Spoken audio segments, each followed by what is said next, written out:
كلنا شفنا أفلام مارفل وإكس مان، واللي فيها ممكن واحد زي ماجنيتو يقدر يحرك الحديد، وواحدة زي ستورم ممكن تتحكم في المناخ. ده في كمان ناس ممكن تختفي وتظهر في الحتة اللي هي عايزاها بالتليبورتيشن. خليني أصدمك وأقول لك إن مؤلفين الأفلام دي ما جابوش حاجة من دماغهم، ده هما بس بصوا في التاريخ وجابوه وحطوا عليه صبغة خيال علمي وعملوا لنا أفلام إحنا بنتفرج عليه. أهلا بيك في خد نفس مع الدك. خد نفس عميق وتعال. النهارده هنعرف إن المعجزات والقدرات الخارقة هي أصل الحكاية. لما تشوف ماجنيتو بيتحكم في الحديد افتكر إن القرآن من أكتر من 1400 سنة قال في سورة سبأ على سيدنا داوود: وألمنا له الحديد.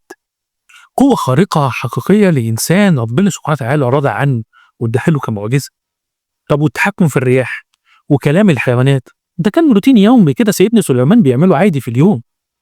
وحتى التليبورتيشن اللي هي ظاهرة اللي انت تختفي وتظهر في حتة تانية، مش ده اللي حصل بالظبط في عرش بلقيس ملكة سبأ لما العرش اختفى من اليمن وجه القدس في لمح البصر، والكلام دوت اتذكر في سورة النمل.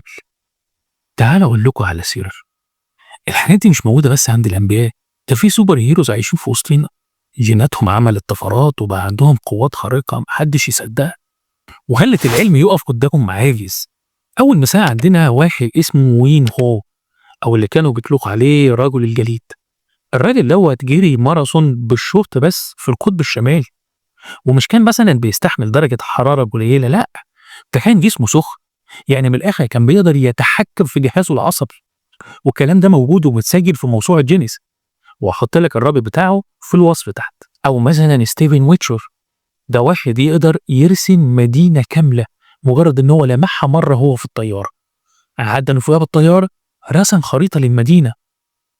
الناس دي بتثبت إن الكتالوج البشري لسه فيه أسرار وقدرات غير محدودة إحنا لسه ما اكتشفناهاش. تعالوا نقول التفسير العلمي للظواهر ديت زي ما إحنا متعودين. الموضوع دي تفسيرين. التفسير الأولاني تفسير علمي بحت، واللي هو بتحصل طفرات لبعض البشر فبتحولهم من بشر عاديين لبشر شبه خارقين اللي هم اكس مين اللي عايشين في وسطنا، وده بيحصل عن طريق تطور بعض الجينات في الجسم. هنضرب أمثلة على سبيل المثال ليس على الحصر. جين اسمه MSTM، وده المسؤول عن تضاعف العضلات. فدوت لما بيجي الواحد بتتضاعف العضلات عنده بشكل غير طبيعي، يبقى عنده قوة جبارة مش موجودة عند حد غيره. في جين تاني مثلا اسمه DEC2، لما بيحصل طفرة في الجين دوت صاحبه بينام ساعة أو ساعتين بالكتير في اليوم ويقوم فايق ومصحصح ومركز كأنه نام 8 ساعات زي بني آدم طبيعي. فبالتالي بتلاقي واحد عنده 22 ساعة في اليوم، فشوف ده ممكن يعمل إيه. أما التفسير الثاني فيتلخص في سورة ياسين في قول الله عز وجل: إنما أمره إذا أراد شيئا أن يقول له كن فيكون. فدي بيبقى نعمة ربنا سبحانه وتعالى بينعم بيها على عبد من عباده علشان يتحدوا بيها قدرة البشر المحدودة ويثبتوا إن هناك خالق عظيم. خيال هو مجرد محاولة لاستعادة حقيقة كانت موجودة أصلا قبل كده. بص للتاريخ وللدين هتلاقي أصل كل اللي بتشوفه، ويمكن أحسن كمان.